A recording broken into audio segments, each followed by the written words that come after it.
didn't think that we would even get to this point. I was very pessimistic that I'll say this. I thought there'd be a season, but I thought it would be a very shortened season. But I'm incredibly grateful that baseball is back. I got the BetSided crew of Iain MacMillan and Peter Dewey with us.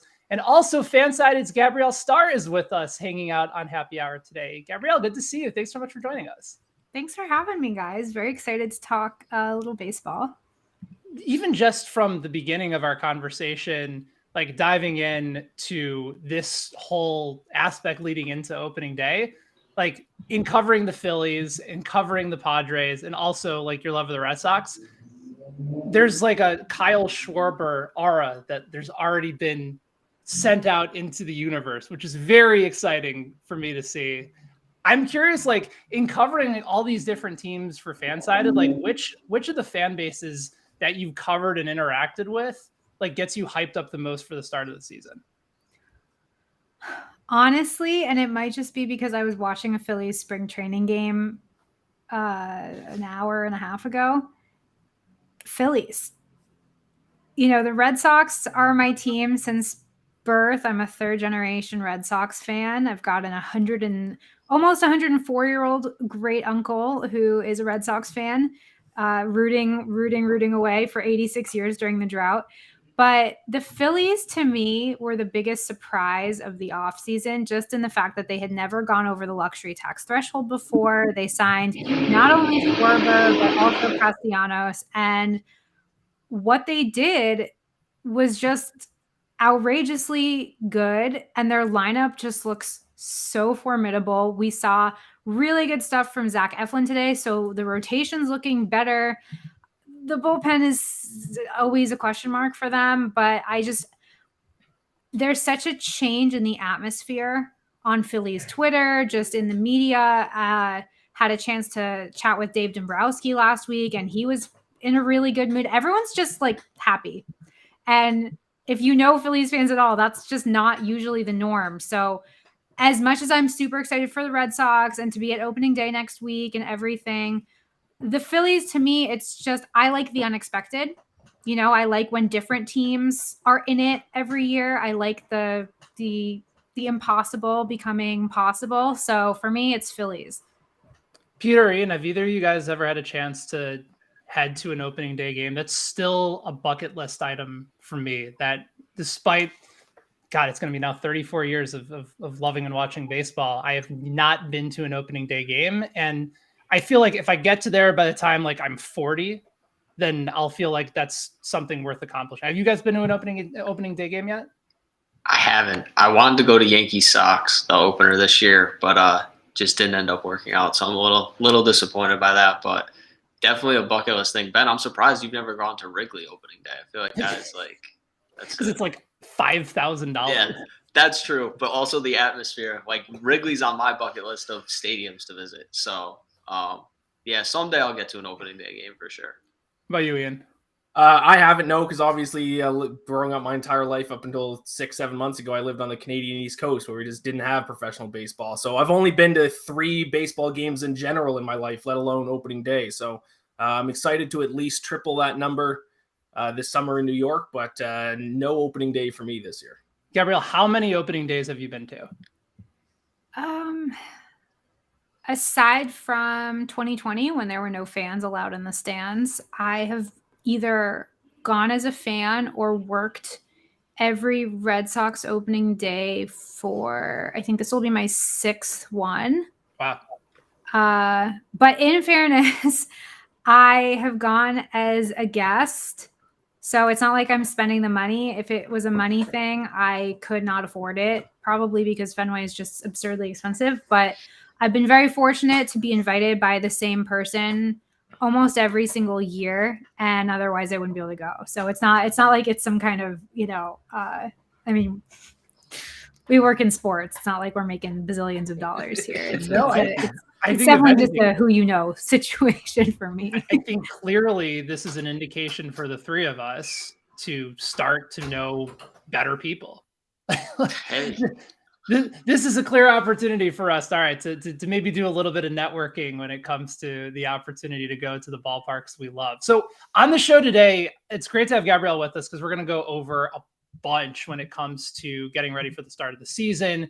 We're going to talk about the lockout. We're going to talk about like things that happened as a result of the lockouts, the significant move of the offseason. Ruby is making an appearance on the show. The star of the FanSided and Minute Media pets page is hanging out with us. Sorry, it's just this chair has a lever to go up and down, and it started out as a flat lever, and over the last few months she has chewed it into a twisted blob of plastic, and it's noisy, and also she shouldn't be eating plastic. So the only way that we're going to avoid this is if she sits in my lap like a baby. So I'm sorry. Pets are a popular theme on our streams anyways. We'll see if my cat Daisy, she keeps scratching at the door, so maybe she'll make an appearance too. Yeah, if I locked her out, she would scream, cry, and scratch and eat paint chips that come off when she scratches. So this is really better for everyone. Plus she's very snuggly. There you go. It's very ideal. We'll also talk about the most significant move of the offseason for a variety of teams, and then get into some bold takes and predictions ahead of the season. Before we do, though, because I bring this up because I had my folks in town earlier in the week, and my mom was like actually sauteing up some onions. And you guys know that smell, like the ballpark onion smell, like with the onions on the grill and you throw them on a dog, and it's like the world's greatest food of all time. Like, it's the only thing in my head that I can think about right now. Like, I know we have Masters coming up, and I know the NBA playoffs are a couple weeks away, and Peter's already, planning the championship parade for the Knicks to shock everybody. And Knicks are done, Ben. Don't do this to me today. Don't do it to me today. But I need to know from you guys, what if you're going to go for a ballpark food, or if there is a ballpark food take that reigns supreme in your mind, what is it? Like, what is the ultimate go-to for you? Ian, I have to go to you first, because I know that Gabrielle said that she's ready for all the food takes on the show, but you teased that there's something that you're coming in with today that I think was going to be surprising to all of us. So let's hear it. Yeah, like I mentioned earlier, I've only been to 3 MLB games. 2 of them were obviously Blue Jays games. The only non-Blue Jays game I've been to was I went to Dodger Stadium to watch the Dodgers when I was in high school, and the Dodger dog sucks. It was one of the most hyped things I was looking forward to. It was just a big boiled hot dog. It was terrible. I could cook a better hot dog than that. Like on my frying pan, I could do better. One of the worst pieces of food I've ever ate at a professional sporting event or amateur event, any sporting event. Dodger dogs stink. They don't put anything on the dog. It's just the boiled hot dog, and that's it. Yeah, it is. Now maybe I might just backtrack here, and this might be why the Dodger dog sucks to me, is because you two know I'm the pickiest eater in the world. So they give it to you plain, and then you're supposed to put on your own toppings. But me being the pickiest eater on planet Earth, I just ate it plain. So maybe that's why it sucked. But also maybe I have a stronger opinion because the only thing I tasted was the dog itself. It wasn't masked by onions or by mustard or ketchup. I just ate the plain dog, and it was terrible. I mean, I'm vegetarian, so a lot of this conversation centers around the fact that a lot of the best ballpark foods are foods that I can't eat. But I will say, I've heard a similar thing about the Dodger dog. I'm also kosher, so for me, like, my dad is dying to try the kosher sausage at Dodger Stadium. They have a partnership with some kosher restaurant in Los Angeles, and they have a stand at the ballpark where you can get a kosher sausage and peppers or something. But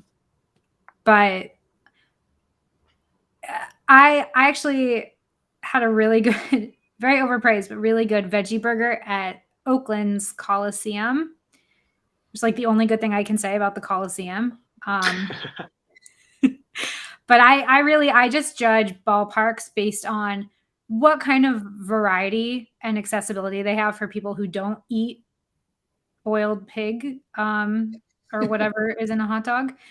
Because for me, like, growing up kosher and then becoming vegetarian when I was 8, going to Fenway Park, there was almost nothing that we could eat. And so you kind of feel left out of everyone having that classic ballpark experience of being able to get a hot dog at a ball game. And then when we got a little bit older, they got a kosher hot dog vending machine at Fenway. And so you could get a hot dog that was kosher. My sister and my dad used to really enjoy that. But for me, it's the cheesy tater tots with the chocolate, like frozen milkshake from the Tasty Burger stand at Fenway Park. And again, the only reason I know this is because I was a guest of somebody. The very front seats at Fenway where you get the waiters to bring you food, the fancy kitchen does an amazing veggie burger with like kind of steak fries. And that was, and I'm sorry if you can hear her snoring. That was like the most amazing veggie burger I've ever had in my entire life. But of course you have to sit in the first 3 or 5 rows to be able to get that. So it's not accessible. But yeah, I judge ballparks based on that. And I will say AAA Worcester, the Red Sox AAA team, amazing food at their new ballpark. Just super good. Amazing nachos, amazing vegetarian options, amazing kosher options. My dad was able to get hot shawarma at a ballpark, which is a pretty big deal for him as a baseball fan and a kosher person. Hot shawarma at a game sounds amazing. I had falafel, really good. They had like corned beef sandwiches, all kinds of kosher stuff. It was really exciting. They're partnered with this kosher supermarket in Brookline, Mass that my family's been shopping at for like decades, and they provide all this hot food, and it's really, really nice. What's your go-to, Peter? That's a tough one. Most of I've gone to Yankee Stadium. Yankee Stadium's like my go-to, obviously, being a Yankees fan, but I've been to a decent amount of ballparks. There's one thing at Yankee Stadium, I think it's a hidden gem. They have like the Jersey Mike stand set up, like getting like a steak and cheese sometimes at a baseball game, not bad. I'm normally like a hot dog guy, but at the same time, I'm not the biggest fans of hot dogs. It's just like if you're at a baseball game, I feel like that's kind of like what you got to do. But yeah, no, I don't have any crazy hot food takes. I'm always down for like the ice cream in the cup, and you get the cup hat, like the logo thing. That's always a good one too. But yeah, no crazy food takes from me. All right, so Gabrielle, I actually relate to what you just said very, very well because I also grew up in a kosher house. But my parents were White Sox fans, and there was a Best Kosher. Remember Best Kosher? So sorry, I was muted. Actually, yes, because my dad is from the Midwest. Oh, nice. Yeah. So they had a Best Kosher hot dog stand. In fact, I think they had multiple ones over at Comiskey Park / US Cellular Field / Guaranteed Rate, whatever they're calling it these days. I don't know. It's got a big red arrow going down, which is not the ideal sign that you want on a baseball stadium. But they had kosher options for a while, so like that was our go-to. And then for my mom, especially because she doesn't eat meat out either, but for kosher food, she'll go ahead, and that was like a great find for her as well. But I'll still go for the traditional dog. I'll go beef as opposed to pork. Get it with the grilled onions. Got to go spicy mustard. I'm a Chicagoan, so ketchup on a hot dog is considered sacrilegious. You just can't do it.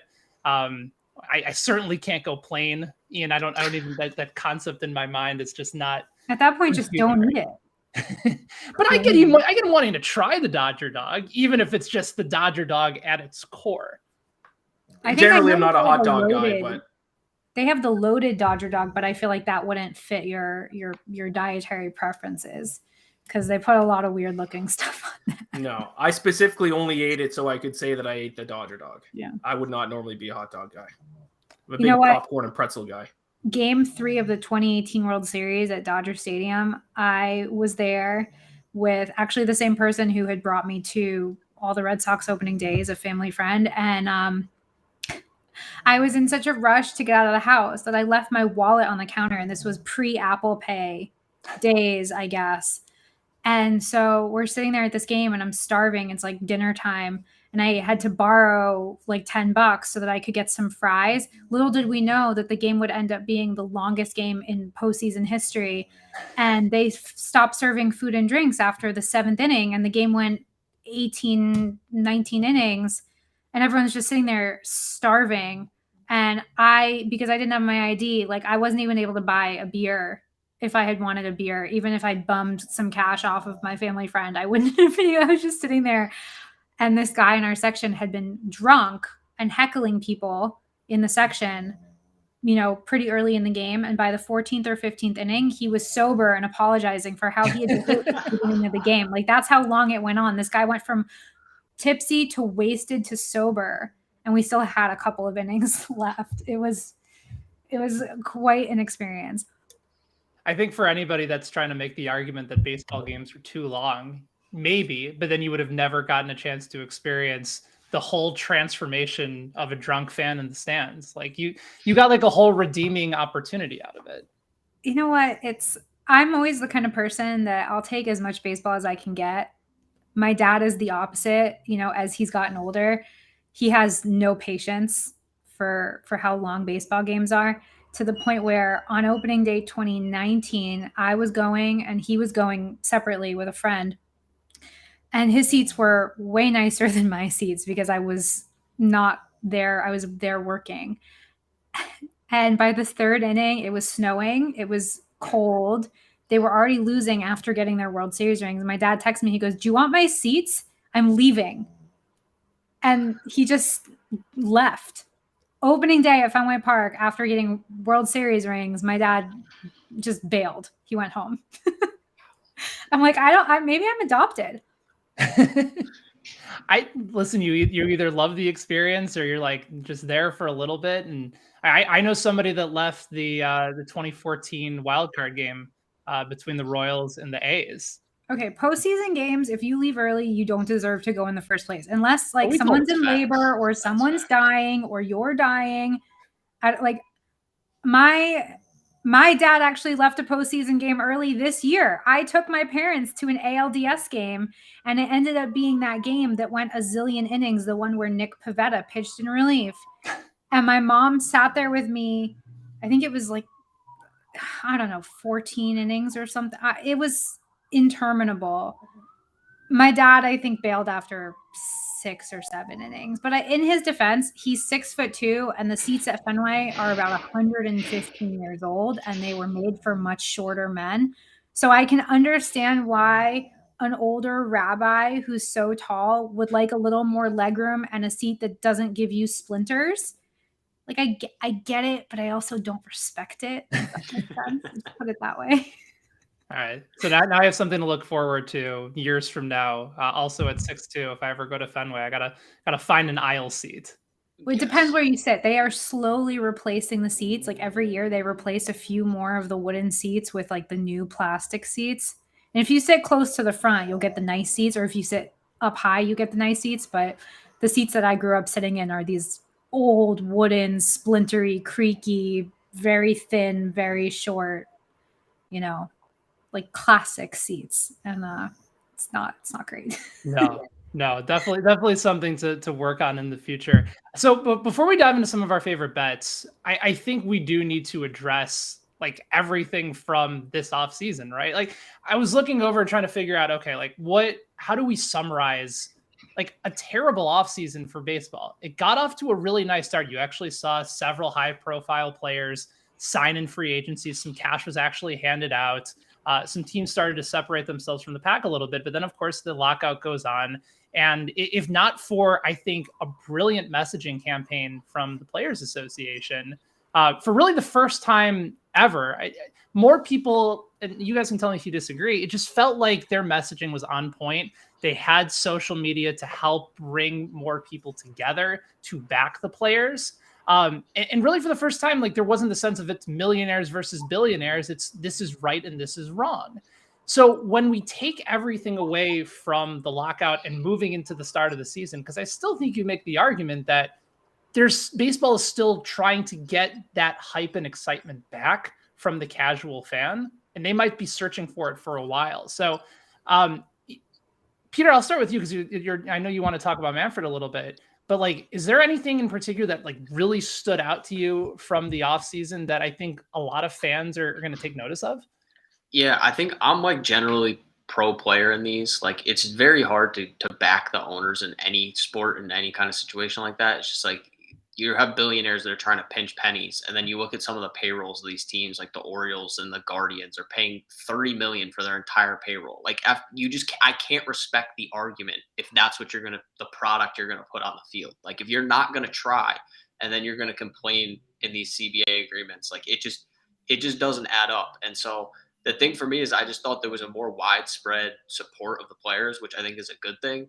Like you look at baseball compared to other major sports, like it is so hard for these guys to cash in unless they are the best of the best players who are able to, like the Tatises who get the deal before they even get to arbitration. Like it's 6 years where you have to be a quality baseball player for 6 years, which we know the hardest thing to do if you're a hitter is hit a baseball in any sport. And you're asking that for these guys to cash in on their one payday. And it's just not like that in any other professional sport. And I think just what the owners did this year and what Rob Manfred did this year, like you're going to lose a lot of casual fans. I think a lot of people just kind of are like, hey, whatever, if this is what they're going to do, like, why do we deserve the attention? I'm glad they got back at this point before the NBA playoffs started and like right after March Madness. So you have kind of like this month where you can be like, baseball's back and it's like the biggest thing going. But they turned off a lot of people, I think, myself included a little bit with the entire lockout, just not from like a don't like the players point, just from like, it's hard to hear these owners time and time again be like, we don't have money. And it's like, we know you have money. You just don't want to spend any of it. And it's just very hard to get behind, I think, as a fan. And Gabrielle, I know that you feel like, based on a lot of what I've seen you write, this is something that really set baseball back. Yeah, I actually wrote about this today, in fact, because I don't know if you guys saw, Manfred is on basically a goodwill tour where he's planning on talking to players from every single one of the 30 teams, and he's already spoken to a bunch of them. So I wrote about it for Phillies because Rhys Hoskins talked about chatting with Manfred, and Hoskins is their player rep. But, you know, Manfred, it was a very rare moment of self-awareness for Manfred when he announced that the lockout was over and said that he doesn't think that he's done a good job of making a good relationship with the players, which everyone was like, yeah, duh. I mean, they're calling you man clown and man fraud publicly on their verified Twitter accounts. Shout out Marcus Stroman. You are so far from not a good relationship with the players. Like, they are openly mocking you and calling for a new commissioner, which, because the last work stoppage was in 94, 95, we've never seen anything like this before. Yes, 20 years ago, a player could have spoken to a reporter, but it still wouldn't have been a firsthand account. It would have been reported by a middleman. Right. And I really do think that, as someone who has a list of MLB players on Twitter, so I can, see who's saying what, we've never seen anything like this before. And I really do think that for whatever reason, maybe it's because every team is owned basically by an old white dude, I don't think they expected it. Almost none, aside from Steve Cohen, who is somewhat active on Twitter, and John Henry, who I think has a Twitter but doesn't use it. I don't really think there are a lot of MLB owners that we know are on Twitter. And I don't think they realize how many baseball fans are on Twitter. Because if they did, let's be honest, baseball would be in a very different situation right now, just in terms of accessibility, giving fans what they actually want. We are the free market research that they choose not to utilize. That's a whole different conversation. So I don't think, like, they went into this saying it was a defensive lockout, but then they didn't contact the players for 40 something days. So we all know it was about breaking the union, just trying to screw their own employees, which further fractures a relationship that was already very tenuous to begin with. And to me, you look at the last 4 years of baseball, 2019, you have Red Sox and Astros cheating scandals and managers being suspended and fired. Not to mention, for the last 10 or so years, you have a ton of domestic violence cases that players are getting suspended, brought back. There's debacles around that. You have the pandemic, which of course is beyond their control, but doesn't help MLB in terms of, everyone said 2020 was a preview for this CBA, just in terms of the negotiations for having a 2020 season, health and safety protocols, all of those negotiations was a terrible preview for what we just went through for 99 days. Then you have no fans in the stands for 2020 and a shortened season. Then you have 2021 where it's fans in the stands, but it's COVID and there's rules and there's limitations and et cetera. And then you have a lockout. So basically for the last 4 years, there has been, aside from the on-field product itself, there has been very little good press and PR for baseball. And Manfred, to his core, doesn't seem to understand that, yes, he is a mouthpiece for the owners, but he's also terrible at it. You know, no owner was like, go up there and call the trophy a piece of metal. Go up there and laugh when you cancel games after everything people have been through the last 3 years. Like, he's just blatantly bad at his job. And for him to go around doing this, you know, from what I've been told from people very high up in certain Major League Baseball organizations, is he's trying to save his ass. Pardon my French. He knows that he was not a popular choice to begin with. It took 6 rounds of voting to get him this job in the first place in 2014. He's not liked, and he hasn't handled anything well. Everything that he could possibly do to make these things better, he actually makes worse when he talks. So he knows that his time is short. And no, the players don't control clearly who the commissioner is. But owners are looking around and they're like, well, he's helped us put in place things that make us a lot of money. So now we don't actually really need him anymore. And the problem now is that he has made a lot of other things that are very important to the game in the long term, like player happiness, relationships between employer and employee, fan happiness. All of those things are worse. And now they need somebody who can continue doing the money-making stuff, but also fix all of the things that Manfred and the owners themselves broke along the way. And that's a Theo Epstein. That's not a Rob Manfred. So, you know, he's trying to save his skin. And some of the players said that they think that he's sincere, but Hoskins did say, he's like, I hope this isn't something that just lasts a couple months. And I really think that it's Manfred just trying to, you know, wait till the next news cycle. But from what we've seen, the next news cycle is just going to be him putting his foot in his mouth again. So I think his days are numbered, but on the whole, I mean, like you said, even me, and I've loved this game my whole life. By March, I was over it. I was like, this is absurd. I'm so burnt out. And like, this sucks. It's just, and even now I'm going to opening day in a week and I just don't feel the way that I usually felt. So I don't blame people who are like over baseball. I do blame people who sided with owners because that's moronic. But I don't blame people who are like, after everything, I'm just, you know, I want to take my life and live it elsewhere because life is short and it's way too short for this, you know? Sorry, that was a very long answer. No, there's a lot of different layers, and I'm in agreement with you on several. I'll get to mine in a second, but what was it for you, Ian? Because I know that in addition to this lockout that impacted a lot of casual fans, you also had a lot of changes kind of implemented that felt sort of spur of the moment. Maybe a couple had been initially discussed and hinted at over time. But what stood out from you for the offseason? Yeah, I agree with everything the two of you said. Mine's not necessarily about the owners or all that stuff, but I wouldn't call myself a casual fan. I would say I'm a little bit above average than casual, but there's so many other sports that I have to pay attention to, especially during the baseball offseason, that can we stop with the rule changes? Like, just come up with a set of rules and let's just go forward with it. I don't know. Are we doing extra innings? Is there a runner on second? I thought we weren't going to do that. And then I thought I saw a report a week later, we are going to go back to doing that. Are double headers 7 innings this year? I don't know. How many playoff teams are there? I don't know. Can we just come up with a set of rules and stick with it? Because I have no idea what I'm even going to be watching this year. Ironic from the guy who's a diehard hockey fan that has an entirely different set of rules for the postseason than for the regular season. That's true. Like, there wasn't necessarily a rollout for a lot of these new rules. It was just like, okay, this is what we're doing now, and this is what the Players Association and ownership agreed to.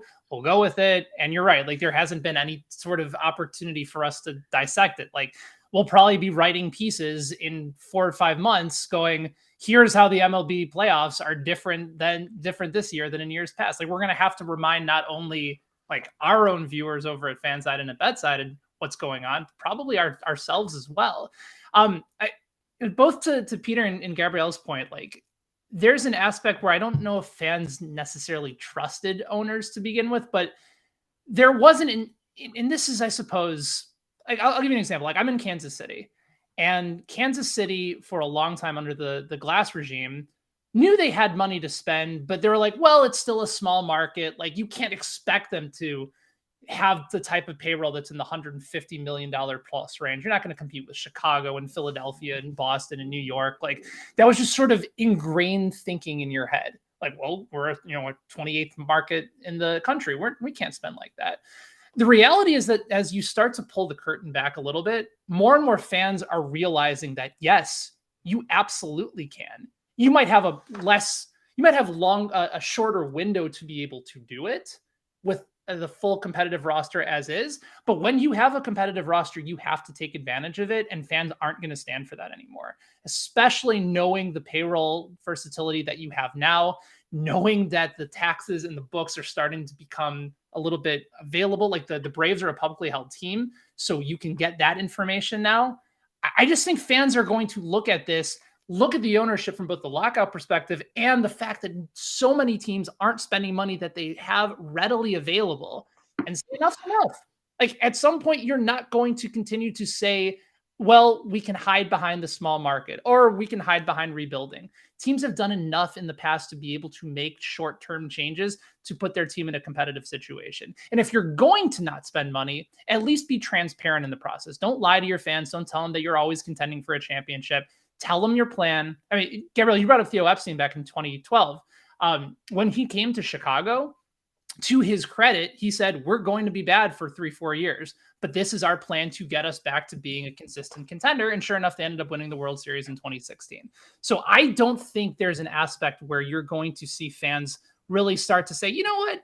Yeah, we can wait around for a while. I think, to your point, Gabrielle, life is too short. Fans want to see their team at least attempt to be competitive. And I don't think they're going to put up with a lot of this waiting game for much longer, especially having this type of offseason where you really gave baseball no juice to begin with. So a lot to dissect from the offseason, but now let's actually talk about something fun. And that's some major moves for a lot of these different teams. So Gabrielle, I'll start with you on this one. When you look at all the moves, both from before lockout, post lockout, leading up to the start of the season, which one stood out to you the most? So I have a couple. Freddie Freeman to the Dodgers, I mean, kind of expected as the winter went on, even during the lockout, just because it felt like the Braves just, you know, they were credit to them. They were a little mastermindy, I guess. That's not a word, but you know what I mean. They basically were like, let's go out and get a younger, cheaper Freddie Freeman, which, you know, the soft spot in my heart for players playing their entire career with one franchise doesn't like that. But the business side of my head is like, hey, look, Freddie got his bag. The Braves were smart. They got Olsen. Like, he's an Atlanta kid. Like, there's a nice story there. But yeah, Freddie Freeman to the Dodgers, and then Schwarber and Castellanos to the Phillies. That was just absurdly epic, especially for a team that has never exceeded the luxury tax, for them to kind of shock everyone and be like, you know what? We're just going to keep spending. Like, that was so great, especially as someone who covers the Phillies. The energy shift has just been momentous. And then for the Red Sox, Trevor Story, I both love it and I'm also terrified of it, because it's the first contract longer than 2 years that Chaim Bloom has given out. And even though there's a lot of money coming off the books for the Red Sox at the end of this year, the biggest question regarding the Story contract is, what does it mean for Xander Bogaerts and Rafael Devers? Because Bloom comes from the Rays. So is he going to let Xander Bogaerts walk? Like, are they not going to give Devers the extension he deserves? You know, there's just a lot in Boston that I feel like is different than other fan bases. I think like Yankees fans can kind of relate to this, and I can't believe those words just came out of my mouth. But I think some of the bigger market franchises can relate to it, in terms of just like, there are just higher expectations. And there's obviously a different conversation to be had about the fact that it goes back to the competitiveness league-wide, the issue of teams not competing, not building those, you know, those rosters, spending that money. That's obviously an issue that there should be more of that. But as it currently stands, you know, if you play for the Red Sox or you're a Red Sox fan, you just have higher expectations than, say, a Marlins fan. And I mean that with no disrespect. It's just factually true that a team with a pedigree like the Red Sox, you're holding the front office to building that championship squad almost every year. And, Ben, you mentioned like the whole thing with Theo getting up and saying like, we're going to be bad for a few years and then we're going to win. Like, yeah, on the one hand, I appreciate that he actually got up and said that, because most teams that tank for a few years don't say that. They just tank and then they turn it around, but they're not actually upfront about it. And we love Theo Epstein. But at the same time, they didn't need to do that. The Ricketts are just cheap. They could have been building a farm system while spending. And I know, because the Red Sox literally just did that. Right. The Red Sox had a high payroll every year. Even 2018, they were over the luxury tax. I think they had the highest payroll in baseball. They won the World Series. Kind of fell apart in 2019 due to injuries. 2020, they are a dumpster fire. By 2021, they're making it to Game 6 of the ALCS, and they had a high payroll every single year that they were doing that. And the farm system also got better. So you know that it's possible. We know that every team could have a payroll of $100 million if they wanted to. We know that every team could be, building a better farm system if they just hired smarter people. A lot of teams just don't care because they make money either way. So they don't care about actually spending. And it's embarrassing and it's annoying. And it's why we see the same 5 teams in the playoffs every single year. And I hate that, because we've literally seen Aroldis Chapman give up the same home run like 3 years in a row in the postseason. And like you could tell me that it was 1 year and it could be a different year, and I would believe you, because it's the same every single year. So that's, those are my picks, but yeah. Can you tell I haven't talked to people and just sat alone in my house for like 3 months? No, this is great. I gotta agree with you on the Freddie Freeman front, because I just think like it ended up being expected, but I think if you told me right after the Braves won the World Series that Freddie Freeman was going to be in Los Angeles, I'd be like, you're nuts. There's no way the Braves let him walk. And so just like looking at the Dodgers roster, and we talk about like teams that go out and they like go out and spend, like they have Freddie Freeman, Max Muncy, Justin Turner, Trey Turner, Cody Bellinger, Will Smith, just sitting there as a absolute juggernaut of a lineup. Like, yes, Corey Seager left. I honestly think they probably made an upgrade there. You got a more durable guy in Freeman who's just a straight up better player. Like, I love Corey Seager. I wanted the Yankees to go after him. But, like, if you told me I was taking Corey Seager or Freddie Freeman next, like, 3 years, I'm taking Freddie Freeman probably every single time. So, for the Dodgers, just in that division with the way the Giants have been, the way the Padres, if Tatis can come back at a reasonable time, they can make a run. Like, this Dodgers team is just so set up to, like, they're going to win 100 games again. Like, they're going to be the team to beat again. And if they get Clayton Kershaw healthy, Dustin May healthy, like, that rotation is also insane. So for me, it was just like the rich got richer. And then we saw so many of these teams that just refused to spend money, just didn't really care this entire offseason. Peter, how high does the Dodgers win total have to be for you to take the under? Like, I think it's a 97.5 right now.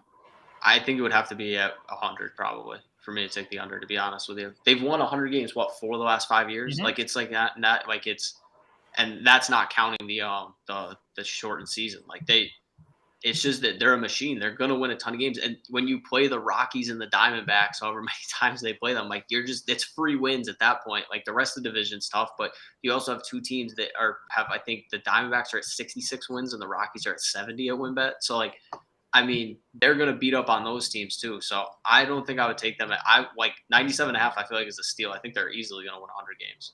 All right. So we got 2 votes for Freddie Freeman. We also mentioned Castellanos to the Phillies, Trevor Story to Boston. What about for you? I forgot about the Rangers. I'm sorry. It's just it happened before the lockout, so I forgot that they spent like $800 million. But that too, because that was insane. And they still can't pitch. I wouldn't spend that on Seager because he's always hurt. So Semien I think is amazing, but Seager, that I would, whoever paid him, I feel like at some point, and it's no hate to him, but at some point someone's going to regret it because he's just never healthy. And I feel bad for him because he's really talented, but it's a heck of a lot of money to pay a guy who gets hurt every year. What for you, Ian? I'm gonna be biased in this one. Blue Jays lost Robbie Ray, obviously the Cy Young winner, but finally, for the first time in my life as a Blue Jays fan, they're actually making moves in the offseason and spending a little bit of money. So what they do, they replaced a Cy Young winner with an NL Cy Young candidate. Kevin Gausman gave Jose Barrios an extension, who was a midseason pickup last year. I think the Blue Jays might have one of the best, if not the best, rotation now in the American League. I mean, Alek Manoah, sophomore year, it was fantastic as a rookie last year. So I think that signing by Kevin Gausman, huge move for the Blue Jays heading into the season. I like the Gausman move as well. I don't know if I'm there with you to say that they're at the top of the list for top starting rotation. None of us mentioned the Mets signing Scherzer. Isn't that crazy? Like, well, he's like what, 43? Yeah. He's got to slow down at some point, right? But then again, I feel like I've felt that for like the past 3 or 4 seasons. Yeah, no. I would never bet against Max Scherzer. He's like fueled by a fire that none of us can understand. I just picture him with the black eye, just like going out there glaring. Like, can you imagine being Rob Manfred sitting across a negotiating table from Mad Max? Just, I'd like piss myself personally, which I think honestly is why they sent Mad Max. Most intimidating player in baseball. He's Peter, go ahead. Oh, I was just gonna say that I feel like the Scherzer signing, like, it gets swept on the table, but like it's all gonna depend on if can Jacob deGrom stay healthy. Like, if deGrom makes like 15 starts again, it's like sick. You got Max Scherzer, but Jacob deGrom's not there. It's just, I will not take the Mets seriously, and that might come back to bite me as a Yankees fan. I will not take the Mets seriously until they actually give me a reason to take them seriously, because they were. That's such a Yankees fan answer. I'm not taking them seriously. They stink. Such a Yankees fan answer. I am so out on the all the Mets are back like narrative. Like, no, prove to me that you're back. They were gonna win what 95 games last year. They won 79 or something. They stink. I'm no way. I will say there was. Do you guys remember this? When Cole signed with the Yankees, there was this tweet that MLB put out that was like, "Who's the king of New York?" And it was a graphic of deGrom and Cole hadn't even put on a Yankees uniform yet, let alone pitched a single inning. And I remember, I think it was actually during the wild card game last year, because, you know, the Red Sox just lit Cole up immediately. Yeah. I found the tweet and I quote tweeted it, and I was like, deGrom deserves an apology for this. And it got like 17,000 likes on Twitter. Everyone was like, apologize to Jacob deGrom. But this one guy was like, Jacob deGrom's great, but when's the last time that he's ever pitched like a full season? And I'm sorry, but if you say stuff like that to me without just looking at Baseball Reference for 5 seconds, I'm going to clown you because you deserve to be clowned. And I was like, he pitched 30 plus starts in 4 of 5 seasons before the pandemic. Like, what are you talking about? Jacob, like, yes, he has, you know, every year there's like maybe a little something, but before the pandemic, he 20 plus starts every single year of his career, 30 plus starts in 4 of 5 seasons. Like, I don't understand. It's recency bias is what it is. He made 12 starts in 2020, but the season was short. Like, if you look at the season, you're like, well, he only made 12 starts. The season was like 10 days long. Of course and he still made 12 starts. Like, shut up. It doesn't make any sense to me. He's also the walking definition of the reason to kill the win stat in baseball. Oh, yeah. Yeah, him and Chris Sale, because they never get any run support. Yeah. He's the best pitcher in baseball. I won't like deny that. I just don't believe in the Mets. Like, I don't know. I just don't see it. No, I don't believe in the Mets either. I'm just saying the Jacob deGrom slander, just because he happens to be on the Mets. It's the same thing as Zach Wheeler last year because he was on the Phillies. Like, first guy to reach 200 innings, first guy to reach 200 strikeouts. He led in like 4 different categories, and he got no respect all season long. Like, should have started the All-Star game, didn't start because the Dodgers wanted to court Scherzer. You know, he got to pitch with 2 outs in the 9th in the All-Star game, and he was at that point in the season the best pitcher in baseball. So to me, like, you know, and I hate that happens, and I also hate that MLB socials push a narrative on certain players and then totally ignore amazing players who are on bad teams, because you see it every year. Like Xander Bogaerts and Rafael Devers, they never get any recognition, and they were both MVP finalists in 2019, but the team was bad. And by bad, I mean they didn't win 90 games. They won like 80-something games and had a winning record. But 2 of the best players in the American League didn't get any recognition because they weren't on a winning team. And it just drives me nuts. All right, and the one time that they go against that, they have Shohei Ohtani fall directly into their lap, and you can make an argument that they didn't promote him enough. Exactly. And Mike Trout, because they don't know how to market a guy who just likes baseball because they don't like baseball. Right. A lot of different aspects that it could probably be a whole other show. Unpack there. How do we fix Major League Baseball knowing how to market their own sport to their own fans? We could do a full day on that.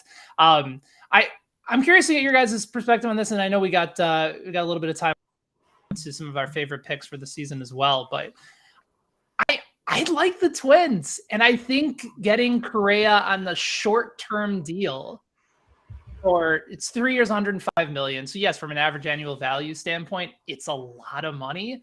But White Sox did nothing this offseason. In fact, like Tony La Russa has already gotten his "I'm going to piss off the fan base" comment. Oh, that quote was so bad.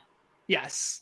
And as somebody who still has a lot of ties left to the city of Chicago, and hearing friends that are doing radio in Chicago talk about just how blatantly disrespectful that is, to basically say, well, if you don't like the moves that we made, then you're not a true White Sox fan. Like, get the hell out of here with that stuff. So also, they literally traded for a Phillies outfielder the next morning. So clearly he was just full of it, because his own front office, I guess, aren't White Sox fans because they traded for Adam Hazley like 10 hours later. Right. It's Tony getting a job because Reinsdorf wanted it. Oh, it's the worst. It's the worst. Full on conversation for another time. But I do look at the Twins from a very intriguing perspective, because last year, everything kind of fell off of a cliff for them. But the previous 2 years under Rocco Baldelli, they hit the hell out of the baseball. Their pitching was just looking for a little bit more consistency. You bring in somebody like Correa who can keep you involved in that window. And it's also a signing that's significant for your fan base. Like, it goes against everything that we had just talked about, right? Owners trying to find any way possible to stay away from spending money, knowing that, well, we can just get away with it because it's baseball and it's our fans and they'll deal with it. Like, the Twins could have gone from the status of, we have a few pieces that we probably need to improve on. The White Sox are the clear favorites in the division, but the last couple of years before that, they were a really good hitting baseball team. They were smart. They were great at getting on base, and their pitching had been a little bit inconsistent. But this is a wide open division for me.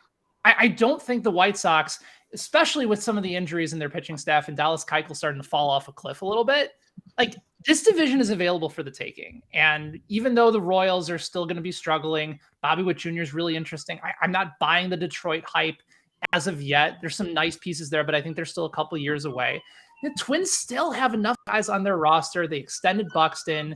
I just like the team that they have, and adding Correa into the mix and extending Buxton shows your fan base a really solid message. If you get consistent starting pitching in a pitcher-friendly ballpark for most of the year, I think they have a chance to get back and positively regress back to where we saw them from a couple of years ago. So I really like the Correa signing, and the Twins win total right now at WinBet is only 81.5 games. Like, they're going to be, I think, an 85, 86 win team. And I think they're going to be in the thick of it with the White Sox. Also, by the way, while we were recording, Cleveland informed Sandy Leon that he's not going to make the team. So he exercised his opt-out. Nice. Truly like such an embarrassing franchise. I can't even believe it. Also, just, watching Sandy Leon catch for Boston for years, he was so good. And but yeah, I mean, that division is just. It might be a 2-team division, honestly, Ben. The way you say it, like the way you make the point, like it's the Twins and the White Sox, and like the Tigers, I think will be fine. But I see the Tigers as more nice. of a next year. Yeah, I think they'll finally have a winning record, maybe.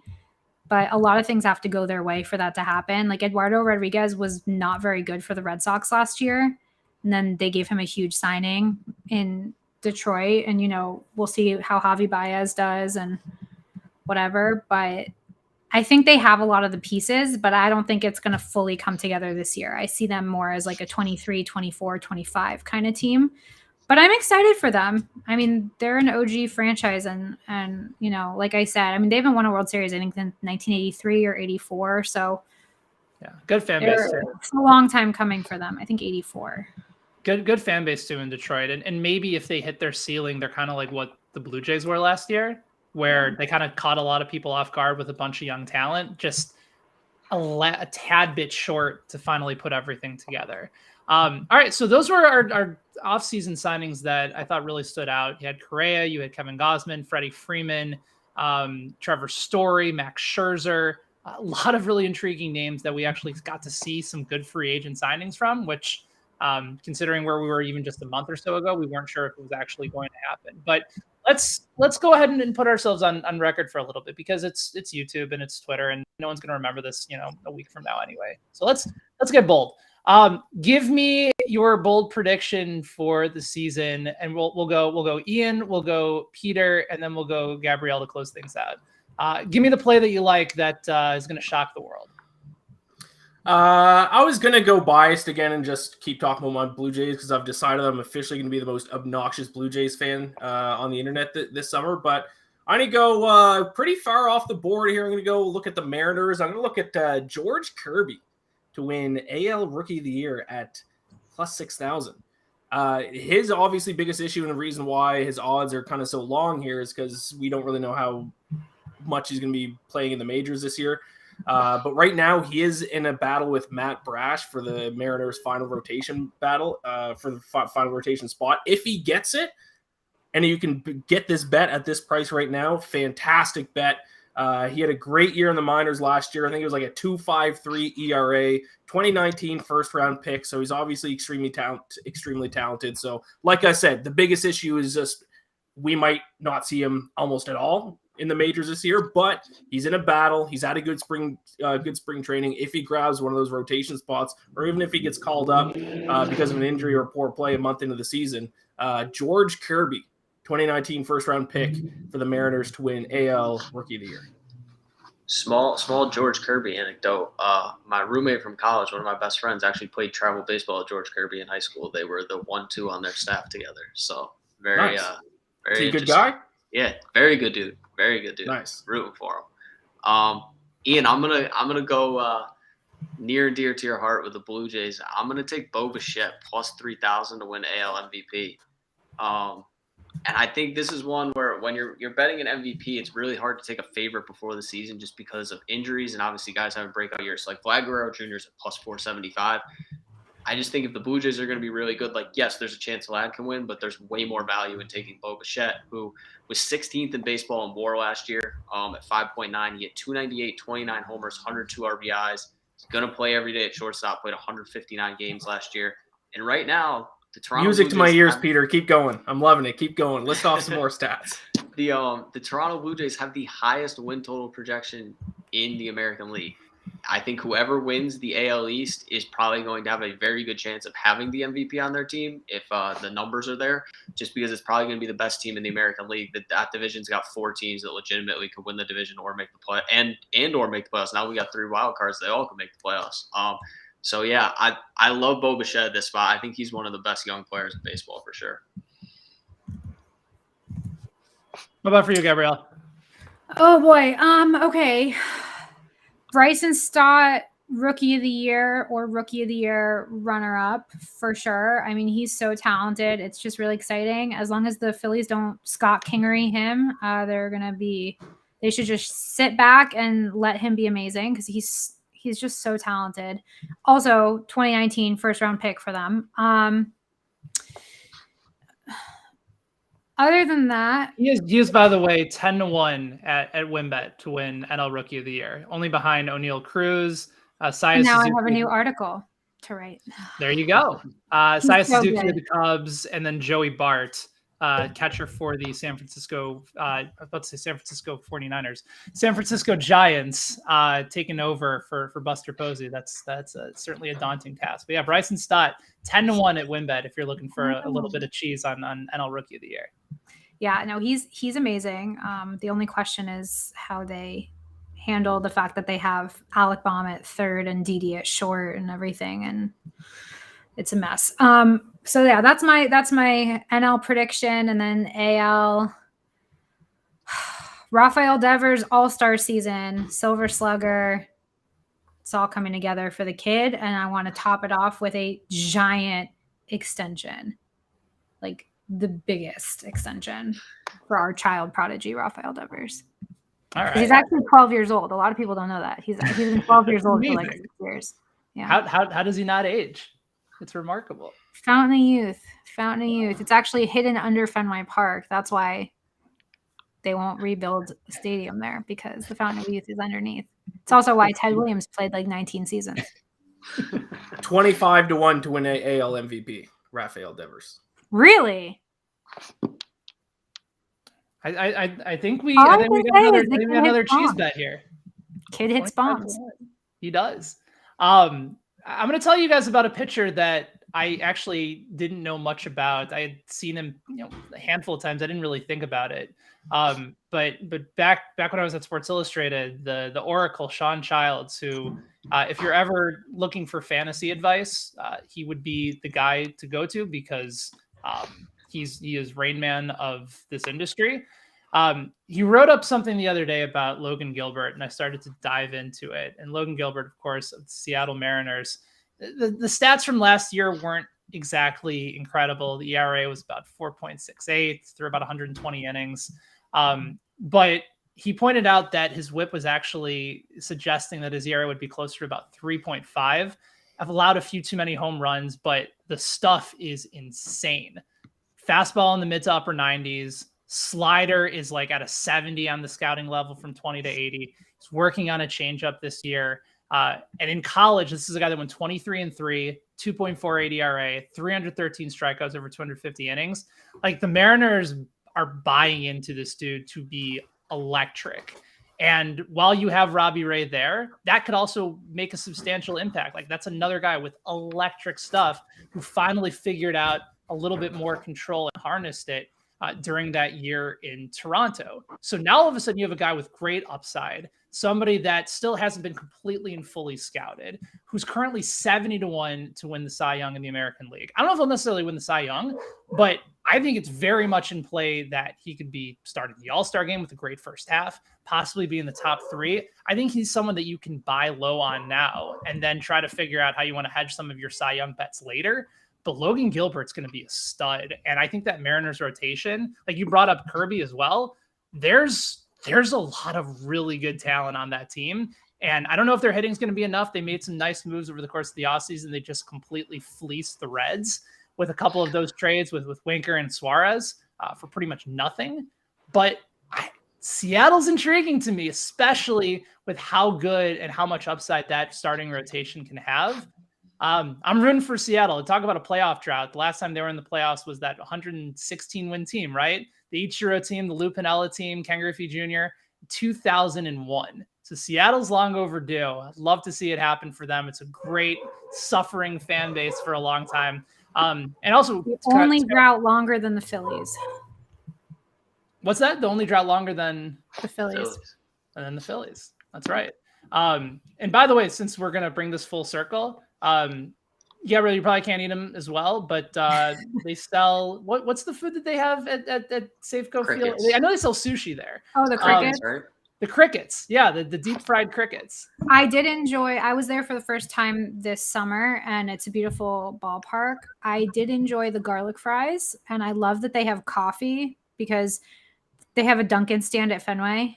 So I'm like a girl that occasionally for a day game wants an iced coffee while I'm there. Or if it's cold at Fenway, the hot chocolate is just really clutch as a hand warmer, like a really expensive hand warmer. But then the hand warmer eventually goes away and you have to buy another hand warmer. Yeah, $6 hand warmer for Dunkin' coffee. But yeah, I have no desire, but I will say if you want to watch something sweet, there was a very cute video a few years ago when the Red Sox played in Seattle, and Garen Austin, the former NESN sideline reporter who is from that area, she made the late Jerry Remy and Dave O'Brien, our broadcasters, try the crickets. And the video is really funny. But no, I could not eat them, but I tried to convince my boyfriend to eat them. He wouldn't do it. Why do they sell crickets there? Is that like a Seattle thing, or they just want to be a local delicacy? Crazy. I'll pass on the crickets. I'll try it once. Yeah, Ian, if you're not putting locks on a bagel, like you're not going to try crickets. No. We were all in New York, Gabrielle, and we all got to dive into some local bagels, and some of us asked for. Okay, now you're talking my language. Yes, Jewish girl bagels. Yeah, spectacular. Where'd you get them from, though? Do you guys remember? It was like B&B, maybe. H&H. The dog is very excited just even hearing about it. She smells locks whenever I have it in the house. I don't remember where. It was near the office, but it was spectacular. Zabar's is great for bagels. My parents lived in New York when I was a baby. That's where I was born. And we're a Zabar's family for sure. All right. So I'll have to add Zabar's to the list. Ian, you're in Brooklyn, so it's a little bit more accessible for you. And Peter, I know that you get out to New York every so often from Stanford. So, Gabrielle, before we go, obviously we talked about everything that you're doing over at FanSided, as well as That Ball's Outta Here, Friars on Base. Where else can people find your work before we head out? So I founded this women in sports multimedia company called Girl at the Game. So there's a website, girlattthegame.com. We've been on a little bit of like a hiatus because of the lockout, but kicking it back into gear this year. And then we have a podcast. Season 2 is coming out this spring, interviewing. We've interviewed media members from all over the sports world, former and current MLB players. 2004 closer Keith Folk was one of my favorites. Bob Kendrick, president of the Negro Leagues Museum. That's my guy right there. Love him so much. I wish he could be the best man I've ever met. He's just incredible. I'm hoping that this is finally the year that I actually get to go to Kansas City and take him up on his offer for a private tour of the museum, because I was supposed to go with my dad a few years ago, and then COVID, obviously. So I run Girl at the Game, and I do a million things at FanSided, and sometimes I sleep, but it doesn't happen often. I know the feeling as well. Appreciate everybody hopping on and joining us for BetSided Happy Hour, getting ready for the start of the season. For Peter, for Ian, for Gabrielle, I'm Ben. Appreciate you guys hanging out. We will talk to you soon. May all of your best bets hit. And good luck on opening day. So long, everybody. Go Jays, go. Go Sox.